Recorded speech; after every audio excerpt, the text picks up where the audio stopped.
Literal does that. I mean, you're on board a ship, you're sailing to a lost island, you're encountering monsters and creatures from, prehistoric times. So I was thrilled when Universal invited me back to Skull Island, and it's great to have you along for the ride. Now, we have created this 3D immersive experience, so you're going to have your glasses ready. Don't put them on yet, but just have them in your hand because we're about to return to Skull Island.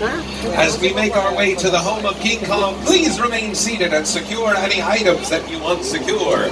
And if you've moved down the rain shields, if you'd like to unclip them and have them go back up to the top or inside of the building, that might be easier to see. And then when we exit the building, you can lower them back down. Either way, totally up to you. He's going to look like Whoville. I mean, we can put up a sign that says, "Welcome to British Columbia," but I don't think it really looks like Canada. We can change the sign and say, "Welcome to the dorm rooms at Michigan State." And maybe people would be fooled. Around the corner, there is a sign, and most people say that the guy who lives and works here is a real psycho. Welcome to the Bates Motel, and at the top of the hill, the Psycho House from Alfred Hitchcock's classic thriller Psycho. Oh my goodness, wait a minute, on the front porch, he's home! It's Norman Bates, it's the stabby knifing guy from the movie Psycho. Okay, if I learned one thing from scary movies over the years, if there's a crazy guy, a psycho, running around with a knife, we should do like the lady does in the movie, and go into his house and investigate. At the top of the hill, the Psycho House is built at a slightly smaller than scale than a real house to make it look extra creepy. And we'll just sneak past the front porch on the lawn here. Hey Norman, how you doing? You doing okay? We're just going to check out your backyard if that's cool with you. Oh my goodness, he's got a knife. It's a good thing you've got those plastic shields down back there. And in the backyard of the Psycho House, one of the most incredible sets ever constructed, the spectacular plane crash site from Steven Spielberg's movie War of the Worlds. This is what remains in the neighborhood where Tom Cruise is carrying hides out in the movie War of the Worlds. That is an actual plane destroyed specifically for this incredible scene. That is an actual bicycle destroyed specifically for this incredible scene. And that is an actual suitcase destroyed specifically for this incredible scene.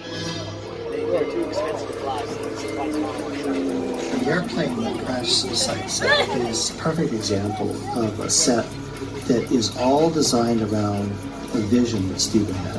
When we first began to sit down to talk about War of the Worlds, I thought, what if the 747 goes down right in a big neighborhood? Because it's just something you don't see. You're doing good. You're doing good. Keep your eyes on me.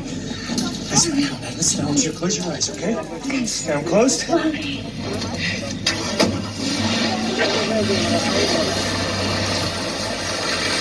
Robbie, get in. Get in.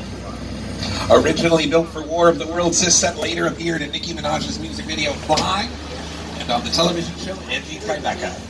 And the fellow that was talking at the beginning of that clip, production designer Rick Carter, he got paid to make this mess, and they didn't make him clean it up. Kids, career options, production designer, art department.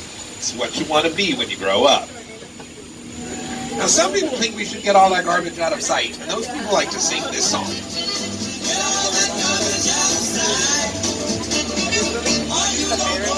10 minutes from the end of this. Something going to be more shortly. Remember to hold the emergency port if you need a Margaritaville. There's a Margaritaville restaurant in the movie and on City Walk, which you can experience later tonight.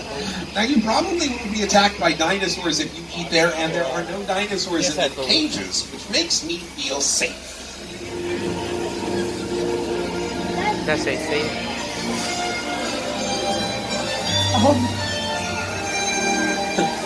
Apparently that's where the dinosaurs are now, hiding in the bushes on either side of the trail.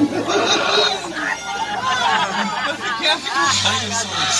I just heard of the many effects towards making a dinosaur movie like Jurassic World Fallen Kingdom, which had plenty of great scenes of Chris Pratt running around on a dark and stormy night.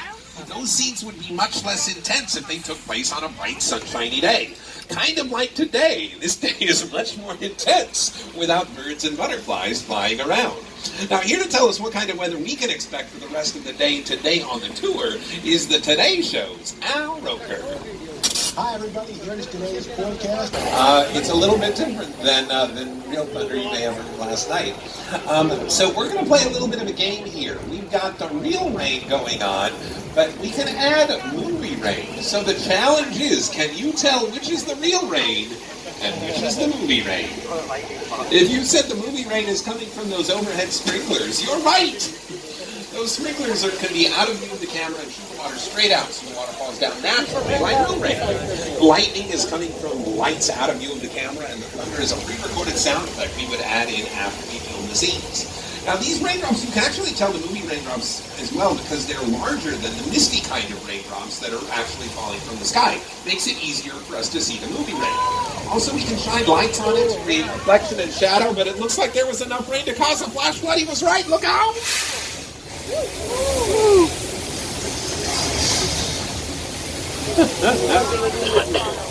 We're all in this together. The flood is created with thousands of gallons of water kept in tanks at the top of the hill. After the water comes down, it goes through the grates, it's recycled and pumped back up to the top where it waits for the next time we need to use the effect. Do you like the joke? He was nominated for an Oscar for a different movie. You may have also seen Our Old Mexico as a Peruvian village in the Paramount film Indiana Jones and the Kingdom of the Crystal Skull. It's been used in music videos and as a location somewhere beyond borders for the Gary City's television show Criminal Minds Beyond Borders. Now there's a little bit of decoration here, but we can add all kinds of decoration to really make it feel like a vibrant, thriving plaza.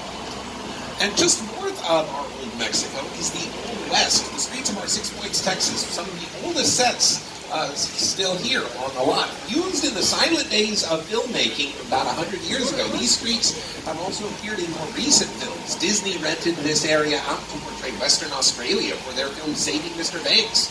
You'll see these streets in a big movie coming out later this year and right now on your screens.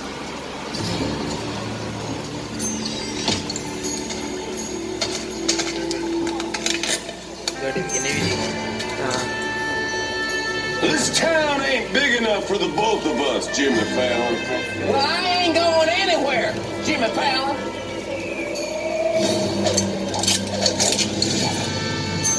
Now look here. Nice folks in this tram don't want no trouble. No, They just want to check out 6 Points, one of the oldest sets on the Universal lot. I hear this is where John Wayne and Jimmy Stewart shot a few of their westerns. That's right. That's where I aim to shoot here. Looks like we got ourselves a Mexican standoff. Lucky shot.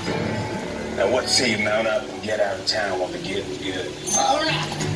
This town really isn't big enough for all of us, mainly because it's not a real town. But we can cover up the asphalt roads with dirt to really make it look like an old-timey western town. And we can put a puff of smoke at the end of the street to hide the view of the rest of the studio. Like those stages out there off to the left, which were recently used by director Jordan Peele, who made the movie Get Out.